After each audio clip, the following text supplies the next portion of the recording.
Live from the Export Beer Garden studio, this is the Agenda podcast for Valentine's Day, the 14th of February, 2024. The Agenda, an alternative commentary collective podcast. Love you. Love you. Good morning, me? Love you. Or is this going out to... Love you, the audience. Not you. Not you. Right. Yeah, okay. No. I love you guys. You guys that are listening, I love you. Oh, 100%. Yeah. The fact that anyone's listening to this is a modern miracle. Yep. It's a miracle of modern medicine and modern science. Hopefully you've done something delightful for your partners wherever you are listening to this. Hopefully they've done something nice for you. Anything in the Lane household this morning? No, it was a 5 a.m. wake up, punishing kids. And I think as my wife ran out the door to go to work at 7:30, I said, Happy Valentine's? She goes, Yeah, it's just the same battle to get out the door with everyone intact. The day doesn't change. It's full of logistics and nightmare. Yeah. I don't know. Yeah. I got a. I suppose you'll be commentating cricket till about 7 o'clock tonight, will you? Oh, yeah, got that too. Yeah. But my daughter did write I Love Daddy on the seawall and showed me that. So that was nice. Beautiful. Yeah. I said yesterday on the commentary, I have a long-running tradition on Valentine's Day with my long-suffering partner. We do the same thing every Valentine's Day. We get a bucket of KFC and we drive down to a beach, probably out in West Auckland somewhere, and eat the KFC sitting in the car. And we've done that every year. Is there at least a little bit of touching? Like, do you have the bucket in the middle of the car or on the bench, and do you both hands go in at once, and occasionally you might touch hands? Does that happen? Exchange a bit of chicken grease. Yeah. Anything? Any sort of bodily fluid exchange, even if it's chicken grease? Well, that's the beautiful part about a bucket, is that it does bring people together. It's just like you said, just a little bit of chicken grease just going from my hand to hers, and that lets her know, that the flame is still there. That's so hot. Yeah, it is so hot. Hot and steamy. The windows are all fogged up. People are like, what's going on in there? No, just a bucket of chicken is going on in here. So don't worry too much about that. But whatever your traditions are, we hope that you enjoy them. And if you're by yourself, then you're with us for Valentine's Day. Yeah. And that's beautiful. And you can be with us for the cricket commentary, which will start at 11 o'clock. So you will be hearing this after that. But we, later on in the podcast, very exciting, the NRL All Stars game is going on this Friday night, 7:30 p.m. It's just kicking off already. It's terrifying. It is midway through February. It is terrifying. Rugby league starting again. So the teams are stacked, absolutely stacked on both sides of the draw. And our coach is Adam Blair, and he's joining us on the podcast later on. If you only want to listen to that, which I don't know why you'd want to do that, you can check the timestamps in the description for the podcast, wherever you're listening to this, and then you can either just tap on that or you can just scrub along to where that starts. Can I ask one, before we talk to Adam Blair, can I just ask one favour of you, Manaia? Yeah. Can you not ask them if they get on the piss and if they go out and their team bonding involves, jug skulls and all that kind of stuff? Because every time we interview a player or a coach, you always try and get dirt on their team bondings and them going out, and you always get stonewalled. Well, I'm just waiting for, can you stop doing it? But like State of Origin, they all do it. That's sort of like their thing. So I don't know. No, okay. All right. Well, I don't know. We'll see how we... You're going to, are you? I can tell you are. We'll see how we go. All right, let's get into some cricket. It is day 2 of the test. The first day was, as numbers go, yesterday. Relatively unremarkable day as far as the test goes. Yeah, look, test cricket, I mean, it is what it is. It doesn't have to be entertaining. I mean, Brendan McCullum's come along and, sprinkled some dust on it to make it sexy again. But this was old school test cricket. We're going at just under 2.5 runs and over. They had 2 players who only scored 20-odd runs but soaked up 100 balls each. Yeah. It was like mirror image of a T20 score. Yeah. It was 20 off 99 as opposed to 99 off 20. My only concern is they've picked 3 spinners. And look, their spinners aren't great. They're pretty average spinners. But the pitch is turning. Ravindra's getting it to turn and pop a little bit. So that'll be of concern to New Zealand. I think they'd want to wrap this up pretty quickly today and get at least out. They want them less than 250, I believe. If they get up near 300, I think potentially that's starting to get a little bit niggly. Yeah. If they take it into 5 days, it's starting to get niggly because they'll bowl last, won't they? Yeah, and it's like they've seen through the matrix here. Like they haven't been put off by the green seamer, the South Africans. They won the toss. They put themselves into bat, and we're all like, you guys are idiots. Yeah. We've prepared a pitch for Tim Southee to take 5 wickets on, and you've put yourselves into bat.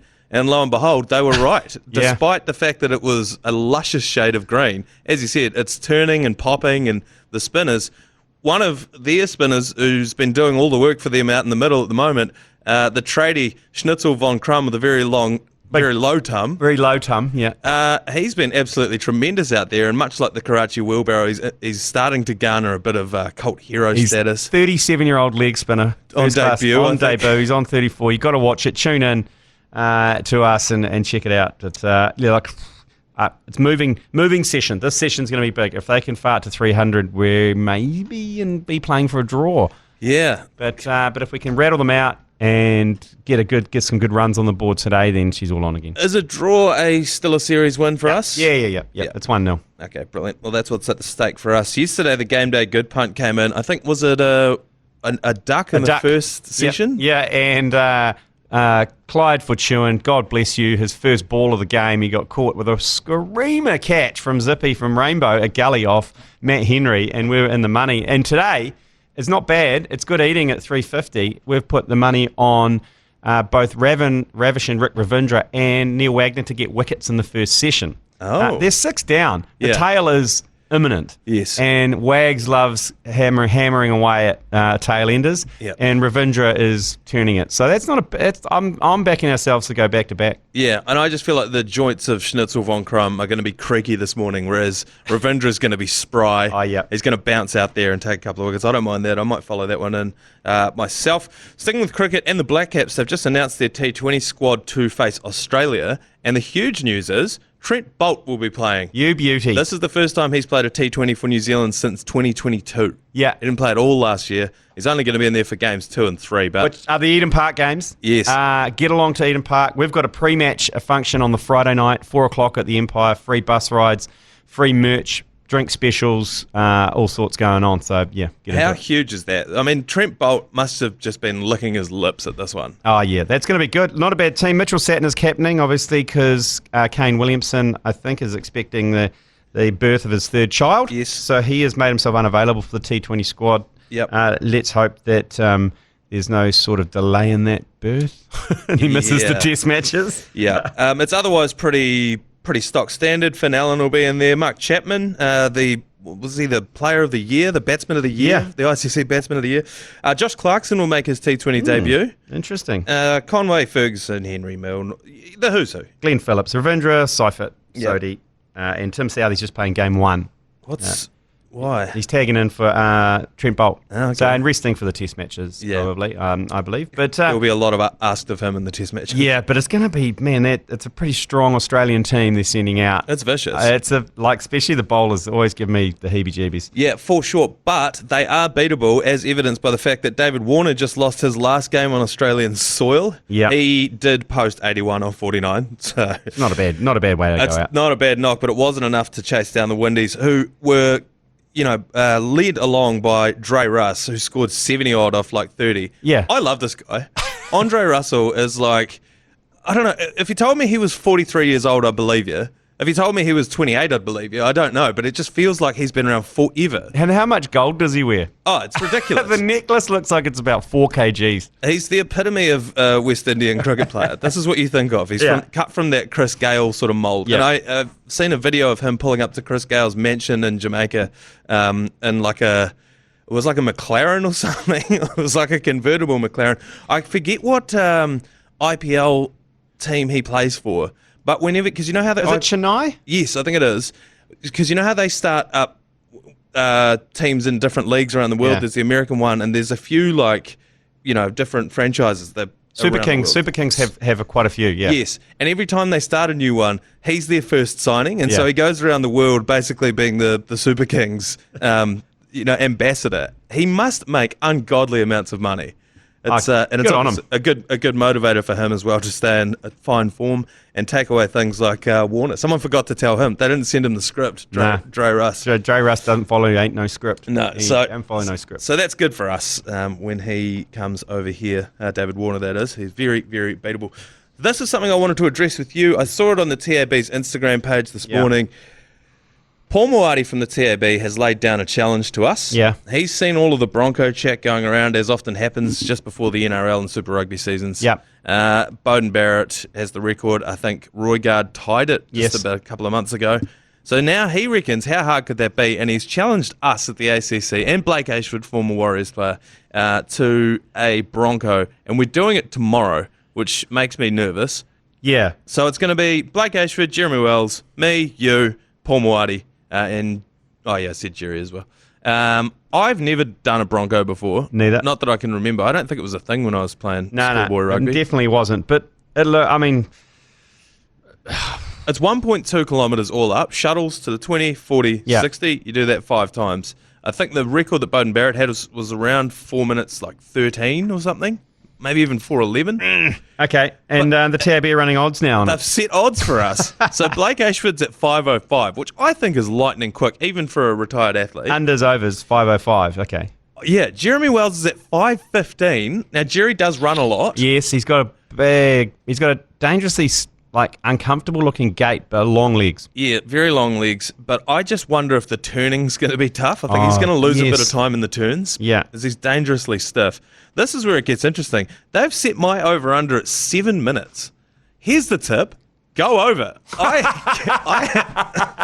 This is Bronco fixing at its best. It's not, because I couldn't go under 7 if I tried. I think if I trained for 3 months, I don't think I could go under 7 minutes. 1.2 kilometres in about 7 minutes in a straight line, I could maybe do it. I think it's your youth we're relying on here, because I see Moati's put himself at 7:15 along with me. Yeah. And I think that's an age thing. I think both Moati and I are concerned about a cardiac arrest. I'm not going to beat you you run quite a bit, although granted you did blow your hamstring out on the slopes of Cadrona last year, and are still under that same injury cloud. I just can't see myself coming in under 7 minutes. I could surprise myself. I could shock the world. And we are doing that in the lunch break of day 3 of the cricket as well. So big day. Oh, it's going to be a big day. I'm not sure. I don't know. It's going to be interesting. There's going to be some hamstrings gone. I can't believe Paul Moati thinks he's going to do it in 7 minutes 15. I think that's ridiculous. I think he's coming in at 10. Yeah. Just having watched, I should have looked this up. I'll look it up for tomorrow's podcast. What is the TV show where they got the retired league players? Match Fit. Match Fit. They got Henry Farfelli and Jimmy Siusiu and all those guys together, and they did the Bronco. I think 2 of them didn't finish it. I look a lot now like what Henry Farfelli does now. I look nothing like what he did when he played. But he couldn't finish it. So I'm like, that's sort of where I think I'm at. How do you think this is going to go? Who do you think's going to win? Blake Ashford's going to win. Ashford's going to win. He's a recently retired professional athlete. I think Ashford, Wells, maybe me and then Moati. Then look, I'm betting on overs on you. Yeah. You're already talking yourself down. I'm a terrible runner. I got flat feet, as we talked about on the commentary yesterday. They provide me no advantage. I can barefoot water ski, but that's about it. So tune into the socials to see how we go. I'm pretty sure people just want to see us vom over the line. That's pretty much, I think, why we're doing it. I want to see your hamstring come off the bone. So that's going to be going down tomorrow. I suppose the video will be out later on that day. Moving on to one of the more bizarre headlines that I've ever seen in the sporting newspapers. A footballer has been struck by lightning and killed during a football match in Indonesia. The moment was caught on camera and shared on social media. It was a friendly game. Of course it was shared on social media. I've seen a screenshot of it. It was a friendly game between 2 teams. Obviously, there was a thunderstorm coming through. Lightning struck outside the ground, and then moments later, this dude just got zapped into oblivion. When it's your time to go, it's your time to go. Like that should be a sign that Thor has taken you up to the heavens, and you'll come back a superhero. Like, if you're going to go, I'd much rather go this way than getting hit by a lime scooter or some other lame way of ending your life. But getting struck by lightning is a pretty badass way to go. Pretty heroic. It does make me wonder, did Thor have a bit of money on this game? That's true. It's a friendly. I'm sure that, Was he about to score? Yeah. Was that going to blow Thor's multi out of the water? I don't know. Much to be investigated in. Just quickly, Lane, the Warriors have named their first team list of the preseason, so they're playing the preseason this weekend, and that's exciting because Roger Tuivasa-Sheck has been named in the centres. How exciting is it to see RTS back for the Warriors? So good, and I also love the fact that the Warriors are known by just their 3 initials. Yep. DWZ, yep. RTS, CHT. Like, we've just... AFB. It's great. I think we should commentate a whole game with just their initials. I think that, we could. I think that this year the Warriors squad is setting the record for the most double-barreled last names, and I think it's at about 7. double-barreled last names. The previous record was the Warriors in 2019. That's usually the double barrel's usually held by the Australian Rugby Union. Yes, because it's usually coming out of some posh school. Adam Ashley Cooper. Yeah, Smith Clarkson, and just like all this kind of carry on. Yeah, no, and it's just been taking off of late. So this is going to be a world record-setting year for the Warriors. I'm looking forward to that. Looking forward to seeing Chanel Harris-Tavita. It's going to be interesting to see how they fit all of these players onto the same field, because obviously there's Sean Johnson. Yeah. Luke Metcalf sort of solidified that number 6 jersey. So. He's been rested though, isn't he, Sean? Is he still on that moon boot that I saw him at that Red Bull cliff diving? Yeah. How long ago was that? It was a couple of weeks ago, wasn't it? Very. I mean, look, again, we've got so many halves at the moment. Luke Metcalf, we got CHT's back, we got TMM, Tamari Martin. So we've got plenty of stocks there. It's going to be interesting to see how that team all shakes out. And I am starting to get jazzed up for the rugby league season. Are you starting to get a bit of a wide on? Yeah, I am starting to get a bit of a wide on. So it is very exciting for me that we have the coach of, I was going to call him the captain, the coach of the Māori All Stars team on the show. We'll take a quick break and we'll be back with Adam Blair. All right, the NRL Harvey Norman All Stars returns to Queensland's Country Bank Stadium in Townsville for 2024. Coverage of the NRL All Stars game will be on live on Sky Sport 1 and free to air on Sky Open, which is pretty exciting, Lane, 7:30 p.m. this very Friday. And joining us right now is the coach of the Māori All Stars team, Adam Blair, bright and early in Townsville. Good morning, Adam. How are you? Good morning, guys. I'm really good. Thank you. Thanks for having me on. It's exciting times. No worries. You've been kept out since 4 a.m. by those obnoxious Aussie birds that have been at you. Yeah, the birds don't stop around here. I think everyone's had a bit of enough of the birds trying to get a sleep, and especially today on our boys' day off. They'll be all trying to sleep in, and those things will be going crazy. Yeah, use that as motivation to take it out on them on Friday night. Just channel those obnoxious Aussie birds. Yeah, the lack of sleep. I was going to ask, how long have you guys been over there? When did the group get together?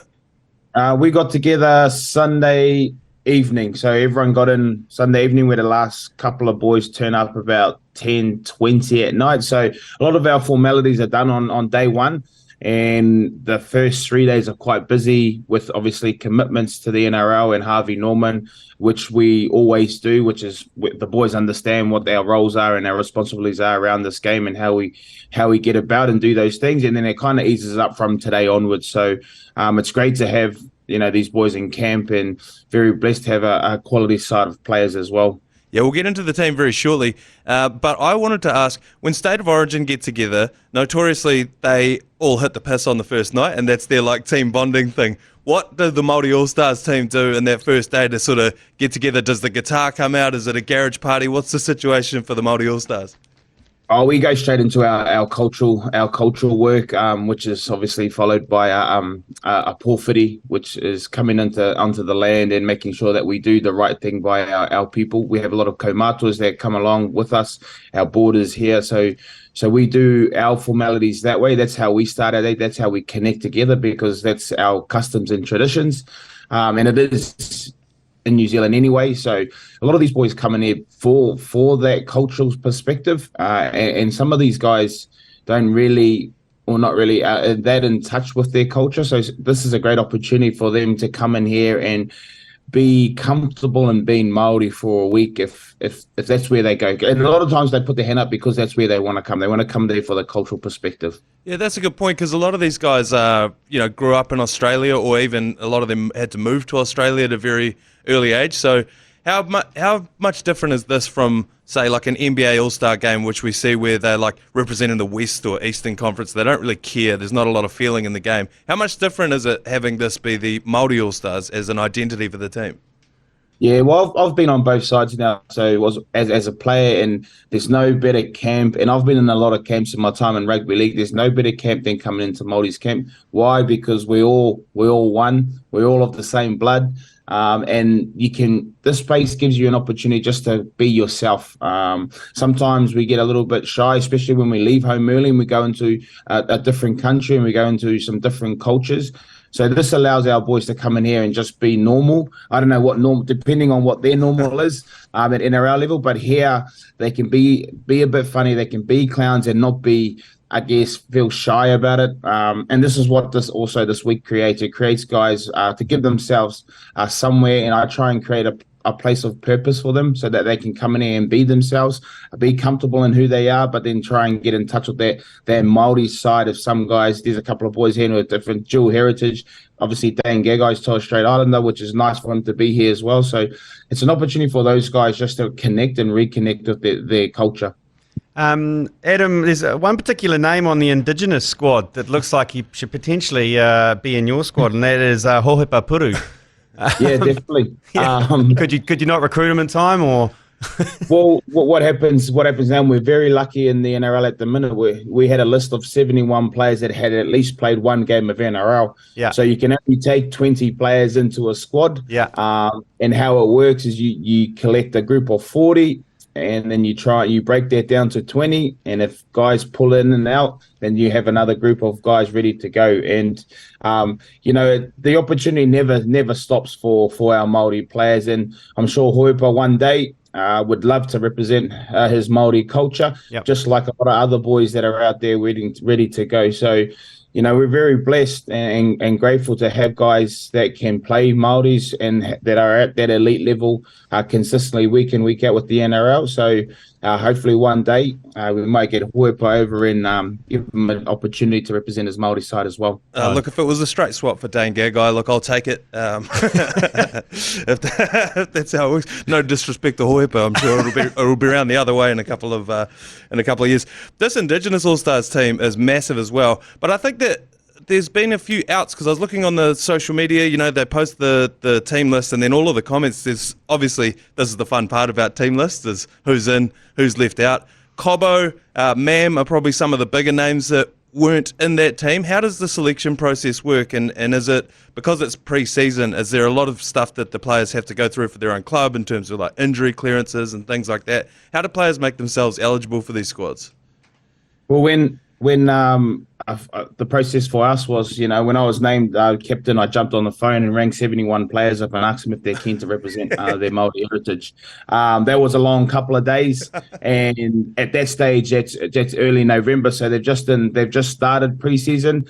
Then they're all keen, you know what I mean? But they've got about another 8 to 10 weeks of running contact sessions, and by the end of January, I reach out again, early January, end of January, see how their body is, see how they're going. And that's how the process kind of works. It's everyone's keen, but we all know as a former athlete how hard preseason is. You're not always going to get everyone that you want. So they've just got to try and get through. And as close as to January and February that they can get to, always give a call out to the boys and chuck a pink bib on. A pink bib in rugby league is the guys that just don't get any contact. So I try and reach out to the boys and chuck a pink bib on for the rest of the week so that we can get you into camp. So that's how our process works.